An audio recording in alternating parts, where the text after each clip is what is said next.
Hey, my name is Alicia. Welcome back to Top Words. In this lesson, we're going to look at the top 20 useful phrases for small talk. Okay, let's get on with the video. You look great. You look great. So, you look great is a good way to greet another person. You should use this when someone has had a new haircut, or maybe they have a new shirt or something cool that they're wearing. You want to express that someone looks really nice, you can say, you look great. Next is, how are things? How are things? So, how are things is like a more casual way of saying, how are you? How are things means like, how are things in your life? Things here means everything. Your job, your work, whatever, your school, your relationships, your family. How are things in general? Okay, let's go to the next phrase. What a coincidence. What a coincidence. What a coincidence is used to express surprise. So this word is spelled kind of strangely. It's pronounced coincidence, coincidence. It means that two or more things that you might not expect to happen at the same time or in the same way did happen. So for example, if you meet a coworker unexpectedly when you're shopping, or you go to a coffee shop and you see someone you know there, you might say, wow, what a coincidence. So you didn't expect this thing to happen, but here you are. So you can express your surprise with this expression, like, oh, what a coincidence. I ran into you at the coffee shop. Who'd have thought? Okay, let's get on to the next expression. That's great. That's great. Okay, so that's great is good to know. It's a super basic expression, but you can use it to respond to someone else's good news. Someone shares something positive, happy, good, whatever it is, just say, that's great. You can change great out for awesome or super or whatever it is you feel like. But that's great is a good basic phrase you can use just about any time. Okay, let's get to the next expression. Next is, good for you. Good for you. Okay, so good for you is used to express like happiness for another person's good news. So this is different from that's great because good for you is like kind of noting that someone made an improvement in their life. Someone did something that was good for them specifically. So maybe someone started a new exercise habit and it's really positive. Or maybe they ended a bad relationship, or they started a new job at a good place. In those cases where someone has made some personal improvement, you can say, good for you, good for you. Okay, on to the next expression. How are you? How are you? So how are you is a super basic greeting. You can use it with anybody in your life, really. How are you is generally not replied to seriously. We usually just say, I'm good, I'm fine, I'm okay, how are you? So you don't really need to take this expression too seriously, but just say, how are you, to show you're thinking of the other person. Okay, on to the next expression. Next is everything going fine? Is everything going fine? So this expression, and one that I personally would use, I would probably say, is everything going okay? Is used if maybe you think the other person might be struggling with something, or they might have some kind of challenge or maybe some kind of problem. It's kind of used to say, like, do you want to talk about something, or do you want to discuss something? You could use it if you're concerned. You can also just use it as like an everyday greeting, like, hey, how are you? Is everything going okay? So just to show that you're thinking of the other person's life. But yeah, if you use a more concerned tone with this, like, is everything going okay? You can show that you've maybe noticed something about the other person too. And you might want to show it's okay to talk about it. So depending on your intonation, you can communicate some different ideas with this expression. All right, on to the next one. You won't believe this. You won't believe this. Okay, you won't believe this is used before you share like some kind of surprising information or exciting information. You might also hear, you're not gonna believe this, which is a reduced form of you are not going to believe this. You won't believe this, but is very common. So it's like saying, I have something so surprising that you probably will not believe the information, but here it is. So you can share something surprising or exciting with this phrase. Okay, onward. Next is, I haven't seen you for ages. I haven't seen you for ages. Okay, so use this expression instead of long time no see, or you can use them together, like long time no see, I haven't seen you for ages. So an age is a very long time, the word age. So ages is therefore a very, very long time, multiple ages. So when you say I haven't seen you for ages, it means I haven't seen you in a very long time. You use this as a greeting. As I said, hey, long time no see, I haven't seen you in ages, how have you been, for example. Okay, next expression. The next expression is, that's terrible. That's terrible. Okay, so when someone shares bad news, something bad that happened to them, you should respond with something that shows you understand their point of view. Say, that's terrible, or that's awful, or that's too bad. So terrible means very bad. So if you want to sound like, really caring about something bad that happened to another person, use this expression. You lost your job? Oh, that's terrible. I'm so sorry to hear that. Okay, on to the next expression. I'd better let you go. I'd better let you go. Okay, I'd better let you go. This is the reduced form of I had better let you go.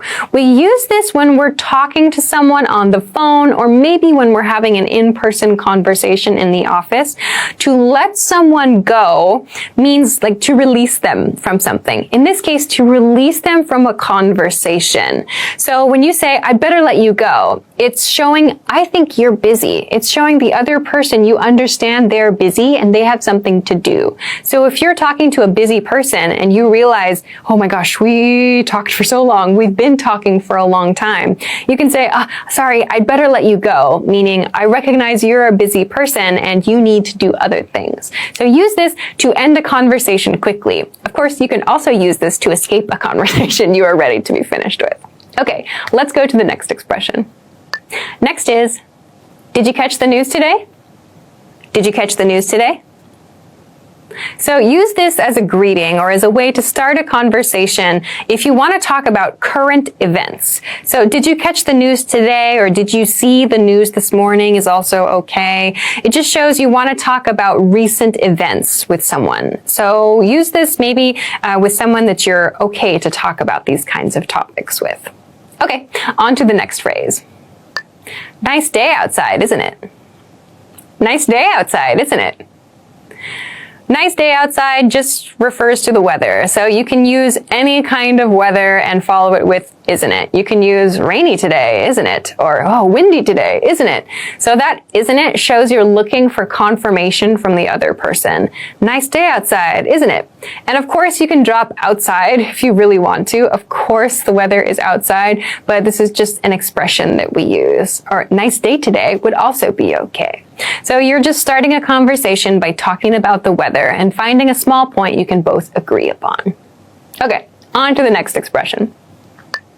Next is, have you been waiting long? Have you been waiting long? Use have you been waiting long when you are supposed to meet another person and maybe they arrive before you and you're worried that they waited a long time for you.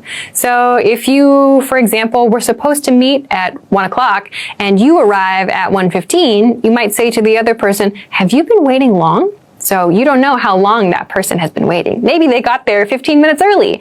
You're showing that you have concern for their time with this expression. Have you been waiting long? Sorry. Okay, next is, it's good to have you here. It's good to have you here. Use this expression when you're hosting a party, hosting an event, or maybe you have a guest in your office, someone who's not usually around is in your circle for the day. You can say, it's good to have you here, or it's nice to have you here. That shows that you recognize that they are a new person, but you want them to feel welcome. It's good to have you here. You could use this at a house party, a dinner event, and so on. Okay, next expression is, what brings you here? What brings you here? Okay, so this question is a much softer way of saying, why are you here? So if you say, why are you here? It might sound a little too direct. Instead, say, what brings you here? You could say maybe, why did you decide to come to this event if you want? Or you could ask, what brings you here today specifically? So these are all ways to say, why did you come here? But they sound much softer and less aggressive. Okay, on to the next expression. Do you mind me asking? Do you mind me asking?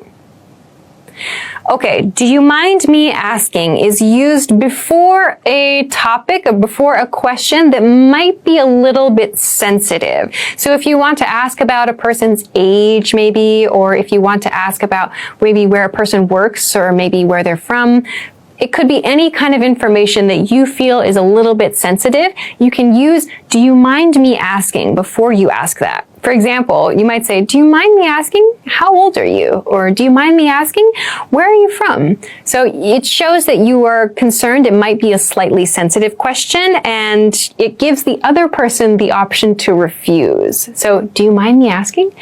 So you can use this in more sensitive topics, I think. Okay, next expression. Are you from around here? Are you from around here?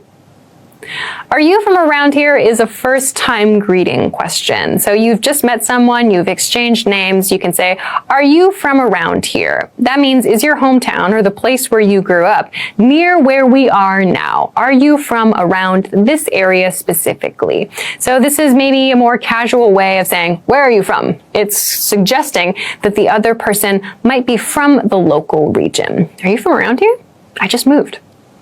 Okay, next expression is, I need your help with this matter. I need your help with this matter. Okay, this is a rather formal expression. You would not use this with your friends or your family members. It sounds too formal. Use this at work or maybe in a study, more professional kind of polite study situation. I need your help with this matter, or just I need your help with this. I probably would not say matter in this sentence, but you might see it or hear it from time to time. So use this when you need someone's assistance with something and you need to be polite about it. Like, I need your help with this paper I'm writing. Could you please take a look at it? So I need your help with this. So use that expression when you want to politely ask someone for help. Okay, let's get to the last expression. Have fun. Have fun. So use have fun when someone else is going to do something that seems fun. So you say goodbye to your family members before they leave for an exciting trip. You could say, have fun.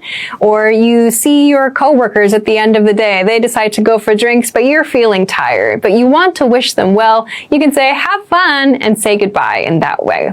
So have fun is a very positive, happy expression. Some people will use it to sound a little bit sarcastic if they want to attend something, but they're not attending. But generally, we use this in a very positive way to say goodbye. I hope you have a good time. All right, that brings us to the end of the top 20 useful phrases for small talk. What did you think? You can let us know in the comments. Thanks for watching, and I'll see you in